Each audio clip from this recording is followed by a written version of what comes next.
qué tema este de la música, ¿no? Sí. Que nosotros pugnamos porque esta música represente nuestra identidad, nos descolonice un poco. Yo creo que la música ha sido un gran agente de colonización cultural. ¿Es cierto eso, Boris? ¿Es cierto que la música que durante muchos años nos metieron en la cabeza se ha convertido en un agente de colonización? ¿Estás en línea, Diego Boris? No nos escucha. En No un nos ratito escucha. vamos a restablecer A ver si la comunicación. tecnología se nos pone de nuestro lado. Sí. ¿Estás en línea, Diego?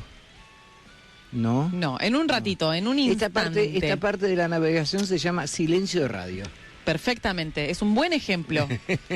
Es un buen método para ejemplificar lo que significa el silencio de radio. Y esta parte del programa se llama alargá hasta que venga la Estira, conexión. claro, Estira, cuando te hacen así como el choricito. Es como una imagen de las dos manos Sí. alargando un elástico. Un ¿no? elástico, una bandita podría ser. ¿Y ¿Estás, Diego, en línea? ¿Qué tal, Roberto? ¿Cómo andas? ¿Bien? Parece que sí. No, estamos hablando, Diego, de la música y de que durante muchos años la música se ha convertido en un agente de colonización. Nos han colonizado con mucha música que ha venido de afuera, ¿no? En detrimento de la producción nacional, de nuestras industrias culturales en general, y que esto, por suerte, gracias a militantes como vos, se ha convertido hoy en día en algo del pasado. ¿Es así? En algún sentido es cierto. Por primera vez, después de muchísimos años, tenemos una ley que protege en algo la difusión de la música nacional y de la música nacional e independiente. Esto no es en detrimento de la posibilidad de nutrirnos de otras culturas, sino un gesto de soberanía cultural, podemos llamarlo. Exactamente. Que garantiza que un porcentaje, que es del 30% de la música emitida en las radios, tiene que ser de origen nacional y la mitad de música independiente. En otros momentos hubo, a lo largo de la historia, distintos puntos de equilibrio.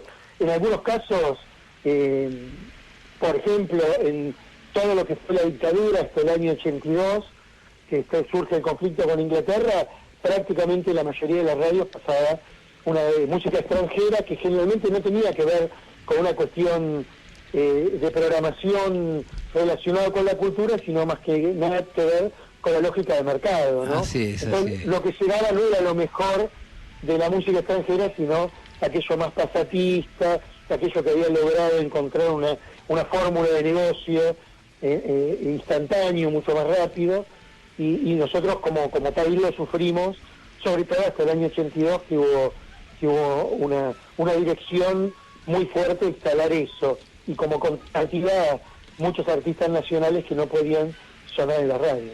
Ahora, por suerte, hay un montón de instrumentos legales y políticos, ¿por qué no?, que contribuyen a que esto se revierta, porque no solo la ley de servicios de comunicación audiovisual, sino, como vos decís, la ley de la música y tanto trabajo militante de los músicos independientes. Yo te recuerdo a vos a la cabeza de muchas de estas manifestaciones a favor de esta ley de la música. Bueno, está revirtiendo el proceso. Radios como esta, por ejemplo, no transmite música en inglés, transmite toda música argentina, latinoamericana y brasilera, y ahí paramos.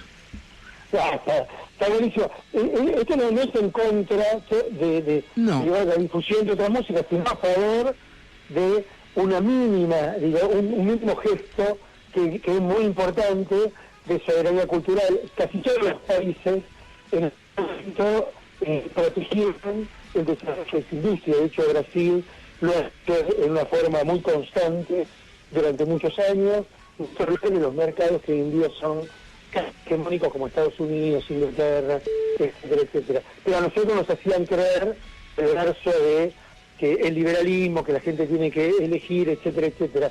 Y lamentablemente pone a la gente que escuchaba radio a optar, no a elegir, a optar después las canciones que le difundían, dejando afuera una gran producción cultural que tiene derecho a poner a circulación y que después la gente elija, como decía Jauretche, igualemos y después larguemos a ver quién es mejor. Claro, ¿no? claro. Pero demos la oportunidad por lo menos, claro.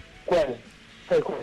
Ahora, yo creo que faltan muchas batallas por hacer, porque el otro día estaba viendo una estadística atroz que dice que más del 75% de los fonogramas que se emiten por la televisión abierta y por cable son extranjeros. Como que nuestra televisión todavía tiene que recorrer el camino que ustedes han emprendido a través de esta unión de músicos independientes.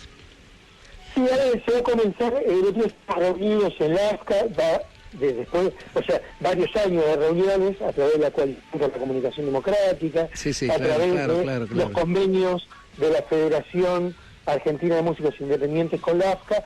Se terminó el sistema de fiscalización, ya está a prueba, en marzo esto se va a difundir, porque ya está a prueba en varias radios con declaraciones juradas, un sistema que tiene cuatro patas: la AFCA, la Universidad Tecnológica, la FIP y las organizaciones de músicos independientes de todo el país, que va a servir para fiscalizar la cuota de música independiente. Y también otras organizaciones, como por ejemplo la Asociación Argentina de Intérpretes, que va a ser colaborador para fiscalizar lo que es el porcentaje de música nacional. Porque si todo esto se fiscaliza, por más que la ley lo diga, a la larga, la radio no van a cumplir.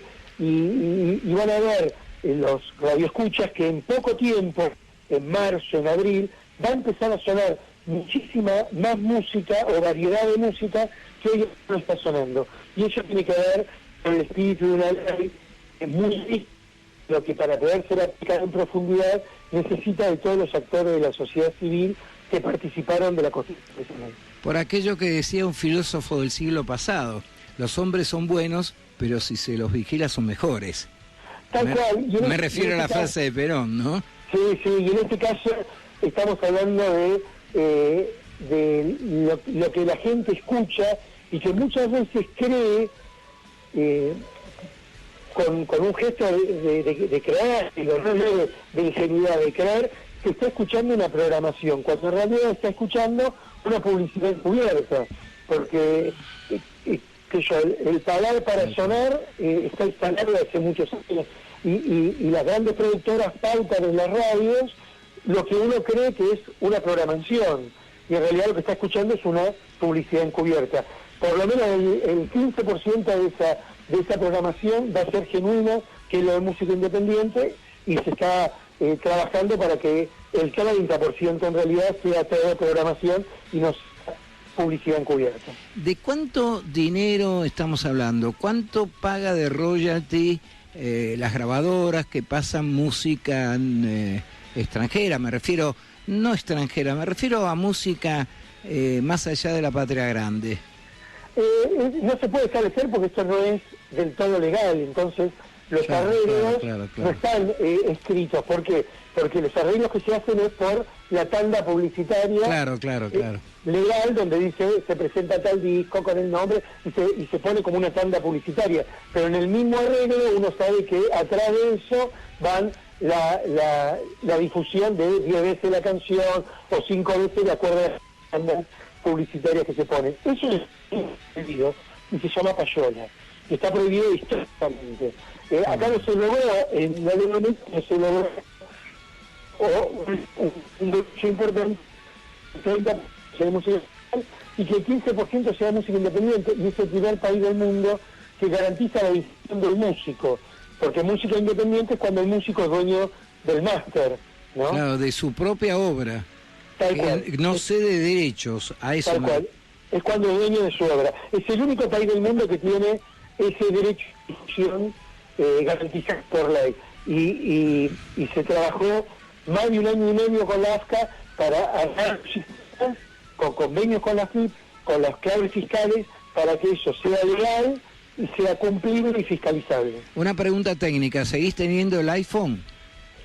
Justo ahora tengo un Samsung. Bueno, pero no te muevas porque sale un poco entrecortada la transmisión. Quédate,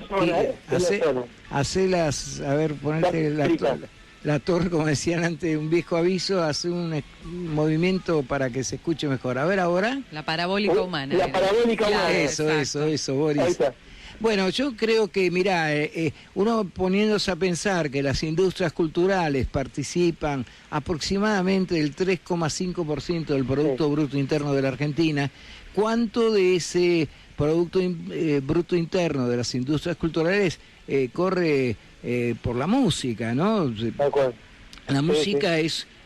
dicho de una manera correcta, no estoy menoscabando nada, es un negocio, es una industria de la cual tiene que vivir el músico, el distribuidor, tiene que vivir cabalmente con lo que nosotros estamos haciendo. Es que la plata queda acá, ¿no? Me parece que eso no es un chauvinismo cultural, sino una reparación histórica.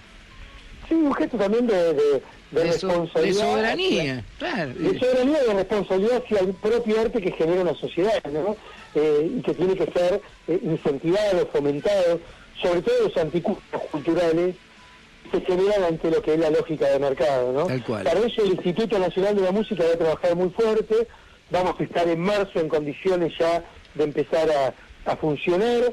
En octubre se produjeron el nombramiento, estamos trabajando fuerte para los decretos reglamentarios de estructura administrativa y en la creación también por primera vez en nuestra historia de un ente específico para el fomento de la música argentina, que nace federal porque nace con 6 sedes y que también garantiza que todas las organizaciones de músicos con personalidad jurídica en cada provincia puedan ser protagonistas para definir cómo se va a fomentar la música en su región.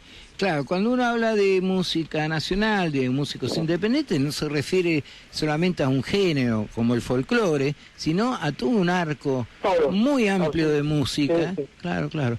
Bueno, yo me alegro, primero de que seas mi amigo y segundo de que estés haciendo lo que estás haciendo.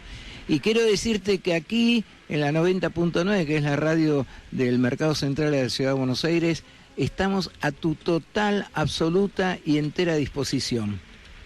Mil gracias, Roberto. Ya estaremos llamando para comunicar algunas noticias, sobre todo del Instituto Nacional de la Música, que creemos que en marzo arrancaremos con mucha fuerza. Igualmente vamos a estar presentes en el Cosquín Folklore, en el Cosquín Rock, con el Instituto transmitiendo lo que es los conceptos del primer manual de formación de los músicos, que tiene que ver con los derechos intelectuales, para que los músicos el día de mañana no firmen contratos que los perjudiquen y que por lo menos tengan la información.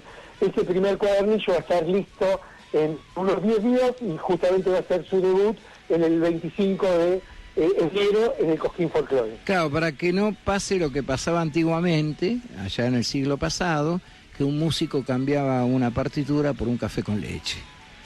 Tal cual, o a veces firmaba contratos por muchos años que terminaban hipotecando su carrera, pero lo peor era que no sabía lo que estaba firmando. Entonces, en el zoológico se firmaban, porque como eran contratos leoninos... Leoninos, claro. Sí. Bueno, hermano, un placer, compañero. La radio esta es suya, ¿eh? Muy gracias, Roberto. Un abrazo grande y para mí también es un orgullo ser amigo tuyo. Bueno, otra más. Chao, chao, querido. Chao, chao.